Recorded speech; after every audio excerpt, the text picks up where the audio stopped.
अच्छा, आजकल लगभग हर किसी के हाथ में एक फिटनेस ट्रैकर तो होता ही है ना? और उसमें एक नंबर है जो सब पर हावी रहता है, 10,000 कदम। लोग इसे पूरा करने के लिए क्या कुछ नहीं करते, पर सोचने वाली बात यह है कि क्या ये सच में कोई जादुई नंबर है? तो चलिए आज इसी फिटनेस के सबसे बड़े मिथक की तह तक जाते हैं। पता लगाते हैं कि इसके पीछे कोई साइंस है या ये सिर्फ एक सुनी सुनाई बात है। तो सुनिए, इसके पीछे की कहानी काफी दिलचस्प है। ये कोई साइंटिफिक खोज नहीं थी, बल्कि ये 1960s के दशक की एक बहुत ही चालाक मार्केटिंग स्ट्रैटेजी थी। जी हां, बिल्कुल सही सुना।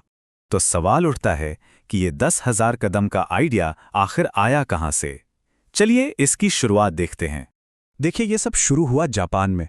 1960 के दशक में एक कंपनी ने एक पेडोमीटर बनाया जिसका नाम था मानपो केई। जापानी में इसका मतलब होता है 10,000 स्टेप मीटर। अब ये नाम सुनने में बड़ा कैची था, याद रखने में आसान, और बस ये इतना पॉपुलर हो गया कि इसके पीछे का साइंस किसी ने पूछा ही नहीं।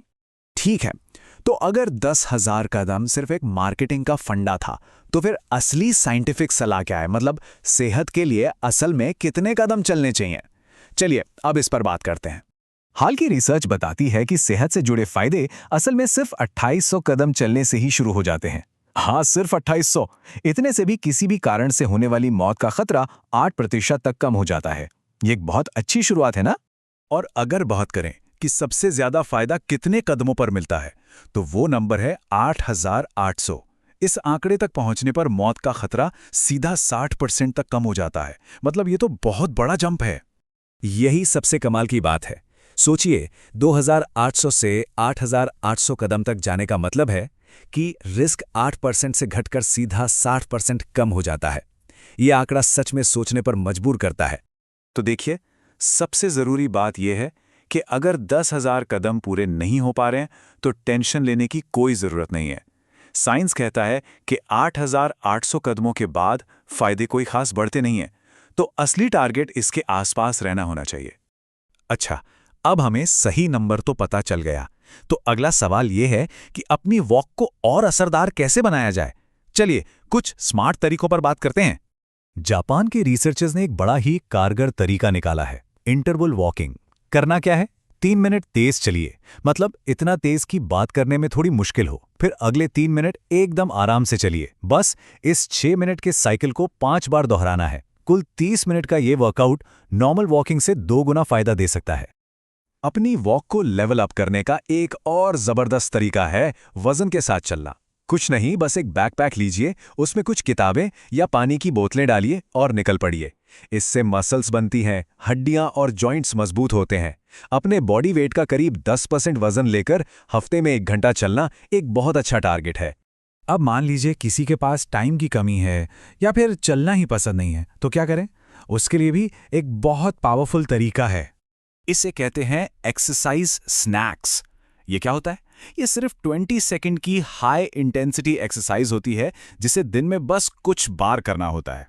जैसे कि फटाफट सीढ़ियां चढ़ गए, या एकदम तेजी से जंपिंग जैक कर लिए, या फिर स्क्वाट जंप। दिन में सिर्फ 3 बार, मान लीजिए हर 4 घंटे में 1 बार कर लिया। यकीन मानिए, ये छोटा सा एफर्ट भी फिटनेस और स्टैमिना बनाए रखने में बहुत मदद करता है। और हाँ, जो लोग ऑफिस में काम करते हैं उनके लिए एक बहुत आसान टिप है। हर घंटे अपनी कुर्सी से उठें और बस 10 स्क्वाट्स कर लें। इससे ब्लड शुगर कंट्रोल में रहता है और दिन भर एक्टिव भी महसूस होता है। अच्छा, बहुत से लोगों के लिए फिटनेस का सीधा मतलब होता है फैट लॉस। तो सवाल यह है कि वॉकिंग इसमें क्या रोल निभाती है? चलिए इसे समझते हैं। ये एक साइंटिफिक फैक्ट है कि जब हम चलते हैं तो हमारी बॉडी एनर्जी के लिए फैट का काफी बड़ा हिस्सा इस्तेमाल करती है।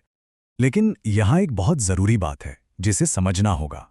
फैट बर्न होना और फैट लॉस होना ये एक ही बात नहीं है। ये 2 अलग अलग कॉन्सेप्ट हैं। देखिए, फैट लॉस का असली खेल है कैलोरिक डेफिसिट का। मतलब जितनी कैलोरीज ले रहे हैं उससे ज्यादा बर्न करनी होगी। वॉकिंग कैलोरी बर्न करने में मदद जरूर करती है, लेकिन अगर खाने पीने पर कंट्रोल नहीं है तो सिर्फ चलने से वजन कम नहीं होगा। तो आखिर में बात सिर्फ कदम गिनने की नहीं है। असली लक्ष्य है चलते रहना, एक्टिव रहना। चलने के सिर्फ शारीरिक फायदे नहीं हैं, इसके मानसिक फायदे भी बहुत हैं। इससे दिमाग फ्रेश होता है, नए आइडियाज आते हैं।